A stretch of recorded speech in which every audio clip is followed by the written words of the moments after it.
Okay, I'm just going to welcome everybody, if that's okay. First of all, on behalf of the choir, we're so delighted to see you, and genuinely thank you for coming. Just to let you know, our session is divided into 3 parts.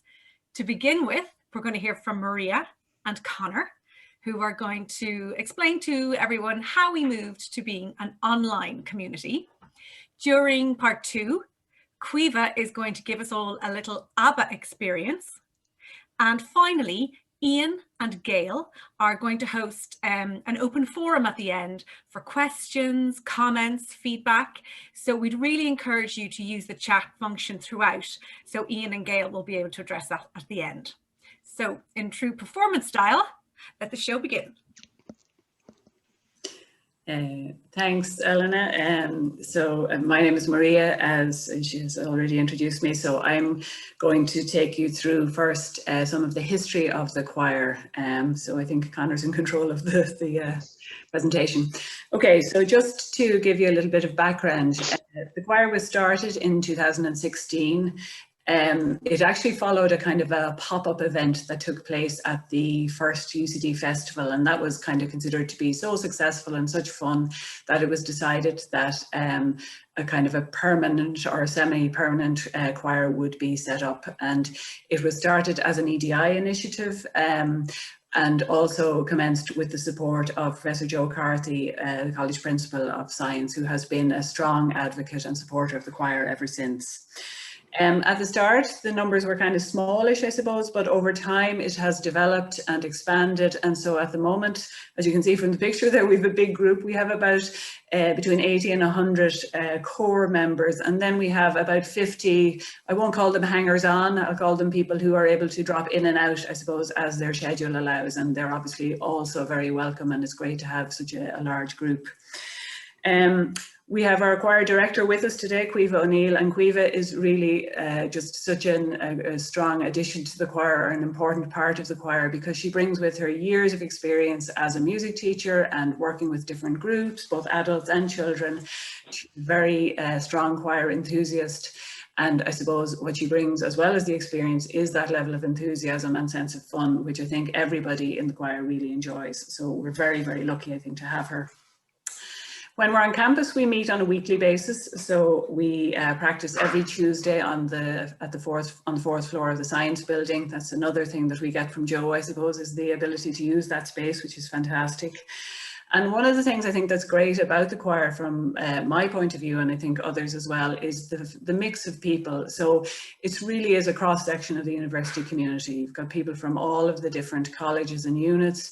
You've got faculty and staff. You've got new staff and people who've been there for years. You've got older people and younger people. So it's a real mix, a really diverse mix. And that means that people get to meet others who they wouldn't normally in the day-to-day experience of the university. So I think people value that hugely. Moving on to the next slide, just to talk about some of the things that we've done. So our first performance as a choir, I suppose, public performance, was the Christmas recital in 2016. And since then, we've really gone from strength to strength. So every year we do the Christmas recital, which has moved now from science to taking place in O'Reilly Hall, such as its popularity. We do the UCD festival every June and have done lots of different things in each year to kind of keep it fresh and do different things. We've taken part in a number of conferences and performed for conference groups visiting the university. We took part in the UCD Oscars ceremony. I think the picture is from that actually. That was in 2019, and that was a really fun event.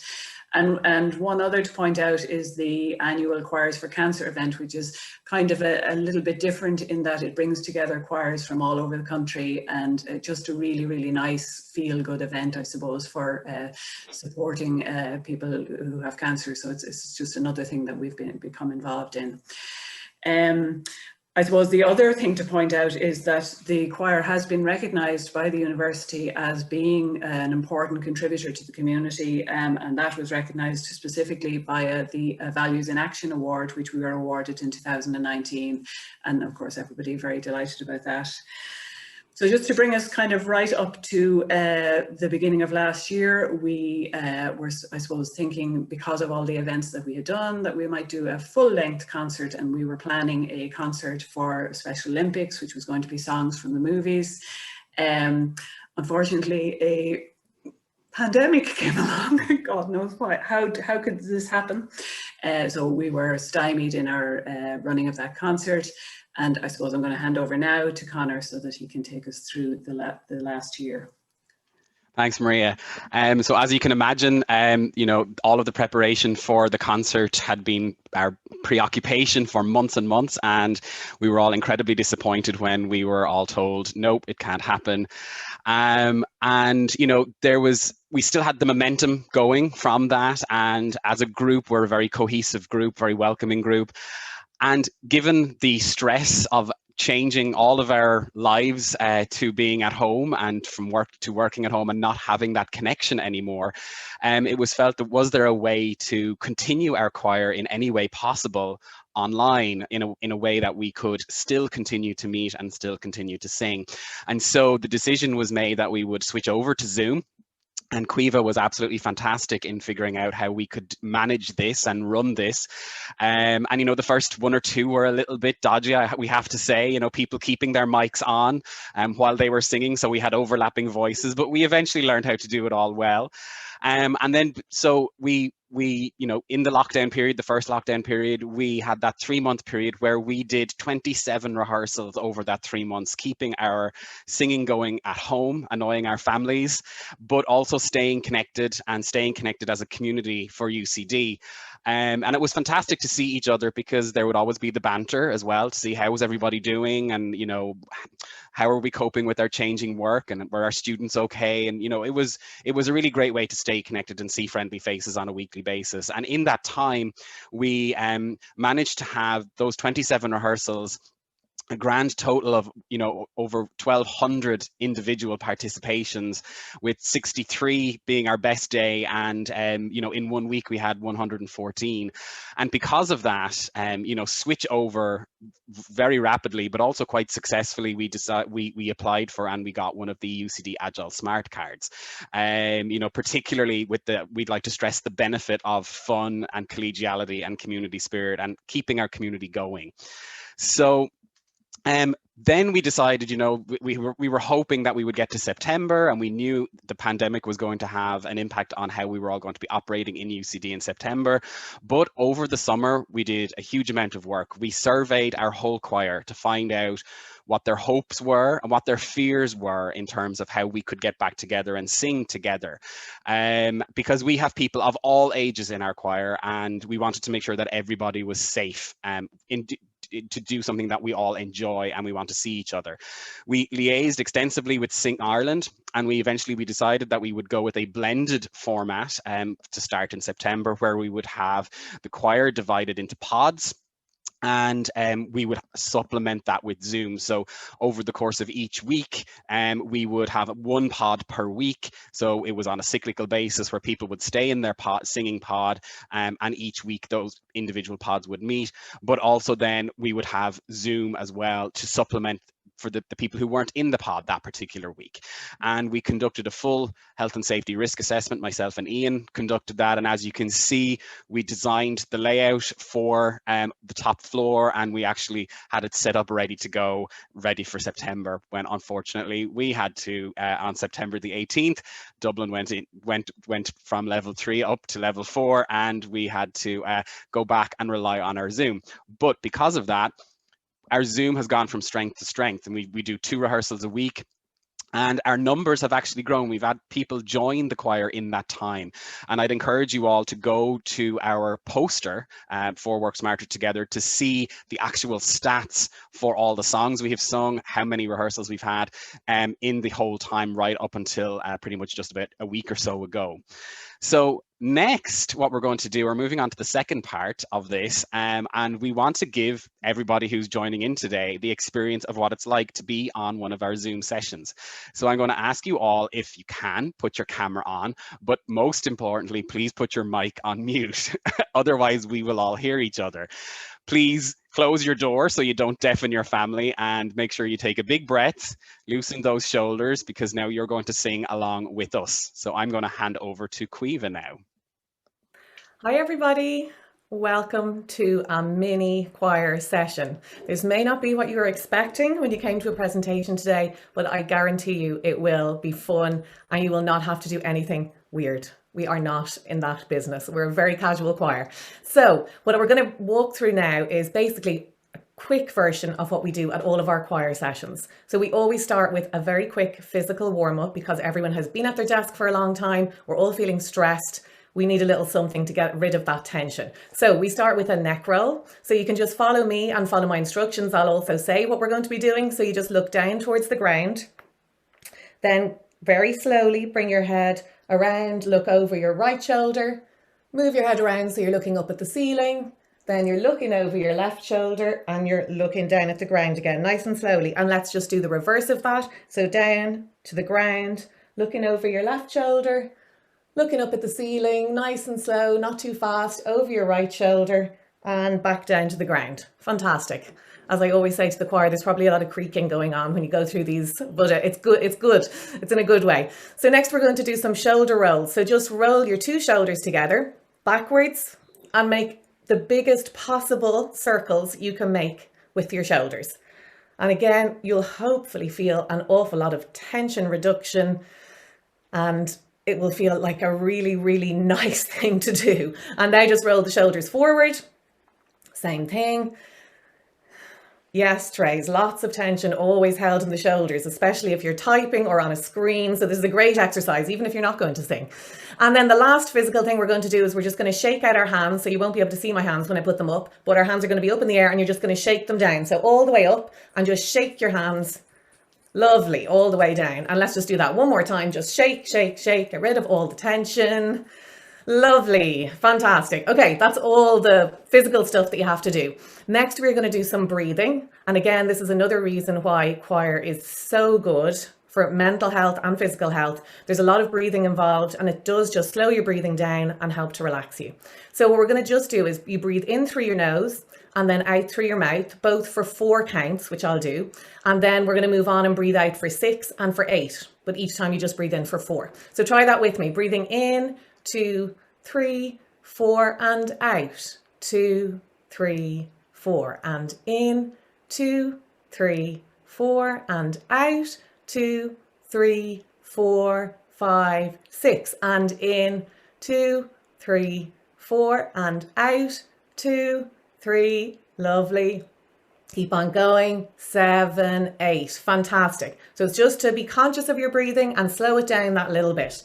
Okay, next we are going to do a little bit of singing. Again, if you haven't sung ever or in 100 years, please don't be scared. It's very, very easy. So we're just going to sing 5 notes and to ah. It could not be easier. It's like this. Ah, try that with me. Here we go. Ah, lovely. Just a little bit higher. Ah, fantastic. And again. Ah, and breathe. Ah, and breathe again. Ah, lovely. Let's try a new sound. Ooh. Ooh. And again. Ooh. Ooh. And breathe. Ooh. Excellent. One more. Ooh. Good. Let's try E. E. Excellent. E. Now I know we're getting a bit high. E. Don't panic. Try one more. E. Amazing. Okay, if you've gone that far, you are brilliant. You're now an official member of the choir. There's no getting out. Okay, we are going to now do a song, which you can see on your screen. I'm assuming most people might be familiar with it, seeing as Mamma Mia is very popular these days. We're going to just do the chorus And as you can see, we've split it into higher singers and lower singers. The joy of singing in a choir is making harmony. So singing different notes and chords together as one, which sound amazing. But that can be quite tricky at first, and especially online. So the lower singers part, as you can see, it's all in black. It's just the tune. And that's what we're going to all learn first. So let's go for it.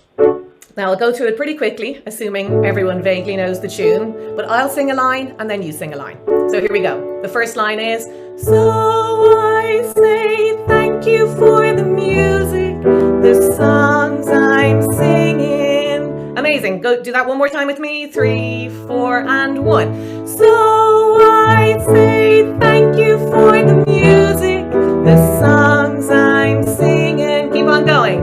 Thanks for all the joy they're bringing. So that line just one more time in case anyone doesn't know it. Thanks for all the joy they're bringing. Lovely. Let's put those two lines together. So we're going from the start as far as there. And 1. So I say thank you for the music, the songs I'm singing.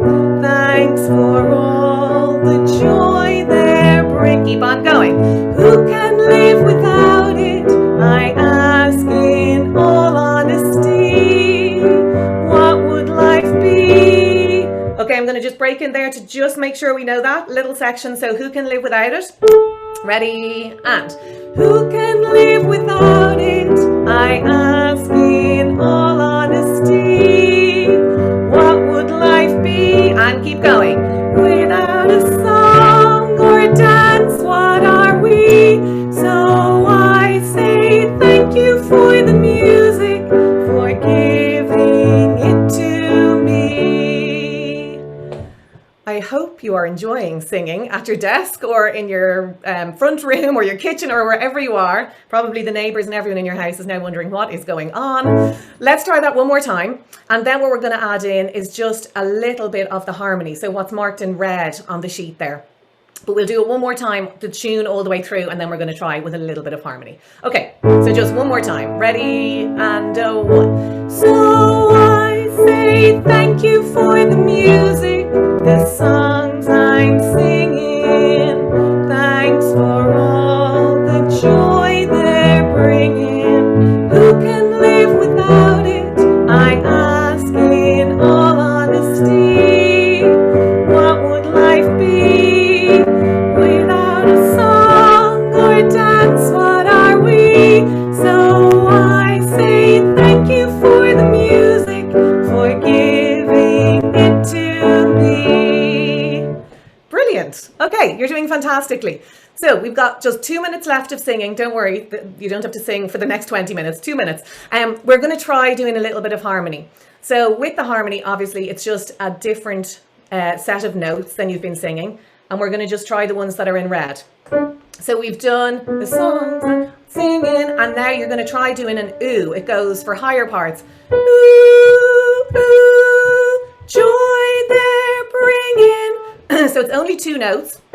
Just try that with me. Ooh, ooh, joy they're bringing. So now try going from the songs I'm singing and sing that harmony line. Now it'll be tricky at first when you're not used to it, but just do your best and sing along with me. The songs I'm singing, ooh, ooh, joy they're bringing. Yes, fantastic. Okay, then after that you can see we do the tune again. We get as far as the word honesty, and then we do a higher what would life be. So it goes, ask in all honesty, and we jump up. What would life be? Yeah, so just a little higher note on what would life be. Let's try that again. Ask in all honesty, jump up. What would life be? And then the very last line, again, we just do something a little bit higher. Thank you for the music, for giving it to me. So try that. Thank you for the music, for giving it to me. Amazing.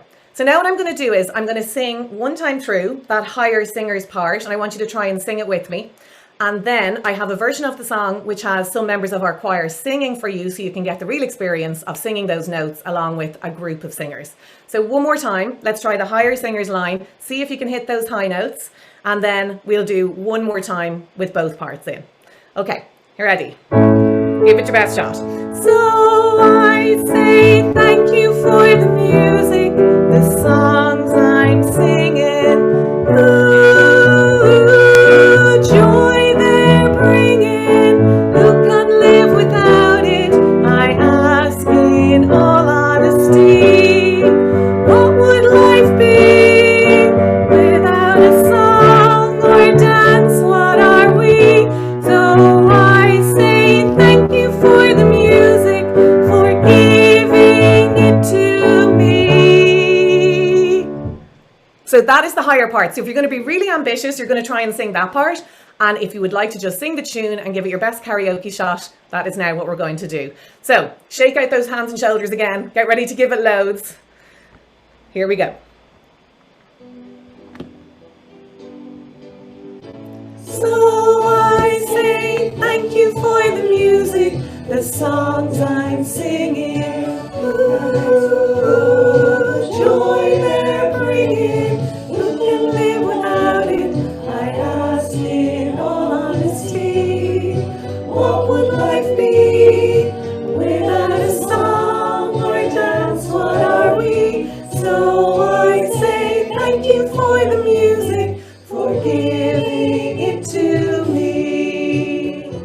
Fantastic. Everybody, really, really well done. Congratulations, you are in a choir. And we really hope you might consider joining us as a choir member. So I'm now going to hand back to Elena, and thank you so much again for taking part. Oh, Caoimhe, thank you so much. That was such fun. That was brilliant. Thank you, thank you. So I'm going to invite Ian and Gail to just take us through any questions or comments or any feedback that they'd like to share with everyone here today. Okay, so is there any questions popping up in the chat? We'll just wait a second or two. I think a common question that I keep on getting asked is, do you have to audition? I think that's one that's also come in here as well. There I can see it there. Do you need to audition? That's how frequently we ask this. But I think the one point about the community choir is it's exactly that. It's a community choir. It's casual. It's fun. And the short answer is no, you don't have to audition. There is what is a requirement is you do have to be a UCD staff member or a retiree, and you have to be keen and willing to get involved with joining the choir. Obviously, if we've got a performance coming up, there would be a commitment of turning up to the rehearsals, because even though some of the songs may be popular ones that everyone knows, there may be a slightly different arrangement to them. What we do tend to have, though, is that we can have up to 4-part harmonies or 4-part vocals. And one of the questions being is sometimes, well, where do I sit? And what we do is you sit down where you think. So these go from what we call 1, 2, 3, and 4. That's what we call them. They do have names like soprano, mezzo-soprano, alto, tenor, baritone, bass, or whatever. So that's the range we're talking about. And many of our songs are actually 3-part, and where the basses very often double up with what we call the thirds. And if you're uncertain about where your musical voice stands, and that would actually include me when I first went along, because I was a bit of a croaker, you could go and sit, see if that's comfortable for you. If it's not, you can go and move around. And if need be, Caoimhe, the musical director, can also advise and say, look, maybe you would sound better as a baritone or as a tenor. And some people have moved. And so I think that's the bottom line. The bottom line is it's fun. It's a very community. And I think the main thing being is that we want people to join in. And I think that on the poster, and Eleanor put up a link to the poster, it does tell you on there, there's a link on how to join. So that takes you to our community choir webpage. So I think that's it. And it's good to see there, Ian, that Karen asked the question that you don't have to be, or sorry, do you have to be able to read music? And I see that the answer is you don't. So that's really good to know too. Yep. So thank you for that. Yeah. Gail, would you like to expand on that one about reading music? Because some people do and some people don't. Yeah, I just wanted to add that there are a number of people in the choir who don't read music. There are those that do, but Caoimhe has organized 3 different options that you could use to help you select what mode would work best for you. So we have what we call the cheat sheet. It's lyrics, where each of the parts, like Ian mentioned, first, second, thirds, and fourth are color coded, so you know when to sing. But there's also the sheet music, so you can follow it with the notes. But I think what's really an advantage is that Caoimhe has organized recordings. So we have a recording for each of the part, and you can go and listen to your part. So if you're a first, you can listen to just the first as they're singing and know your notes, and the seconds as well. And then there's a recording as well with all the parts together, so you can hear the full harmony and how it should sound. So it's a wonderful opportunity, and there's a great option for everyone. So I think it's a great community choir, and it's a great community to pull everyone together. It's great. Yeah. And there's an interesting question there from Paula. When you're able to return to live rehearsals, do you think you might also keep going with the virtual rehearsals as an additional resource? It's a good question. I think it's interesting about the about what we've achieved, and I think it was mentioned, and Connor was talking about this, and there's technical problems about being able to sing at the same time live over Zoom because of many technical things. So it'd be great to get back, but on the other hand, there have been certain advantages to being able to work over Zoom, and people who can't always make a meeting can join one of our Zoom meetings. They could be maybe having to be in their lab, and they've maybe got sort of like 20 minutes to do a little bit of rehearsal between eating their lunch or whatever, or going and tending whatever's in the lab. The other thing, actually, when we look at our statistics, we had up to lockdown, this is from September 2016 up to March, we had about 36, 40 songs in our repertoire, some of them being very popular songs, some of them obviously not being, that we use. Since lockdown, this is last March, we've added 23, and I'm starting to be corrected, I think it's 23 new songs to our repertoire, and not only that, they're, which is quite incredible.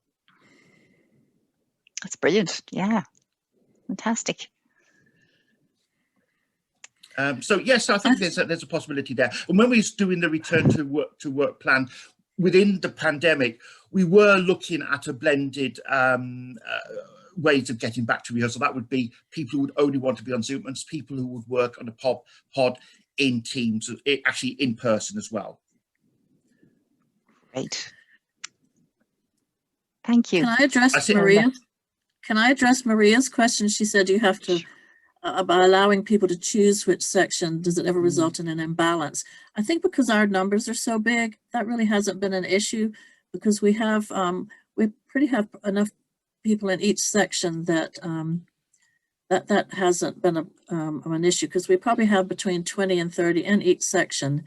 And we're very lucky to have lots of men in the choir as well. So we do have a nice baseline, and some people have, like Ian was saying, some people have moved back and forth between groups, but in the main, that hasn't been an issue.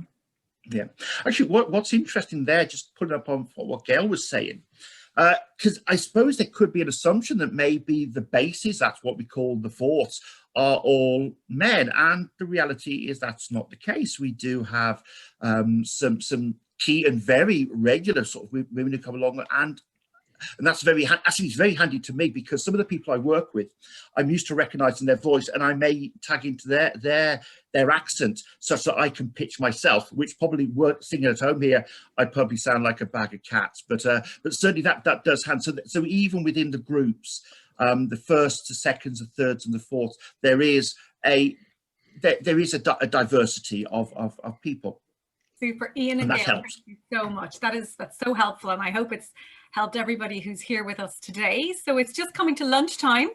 If it's okay to bring it to a close, we'd like to really thank Josephine for gathering us here for this session, and thank you for all your help with everything. Not at all.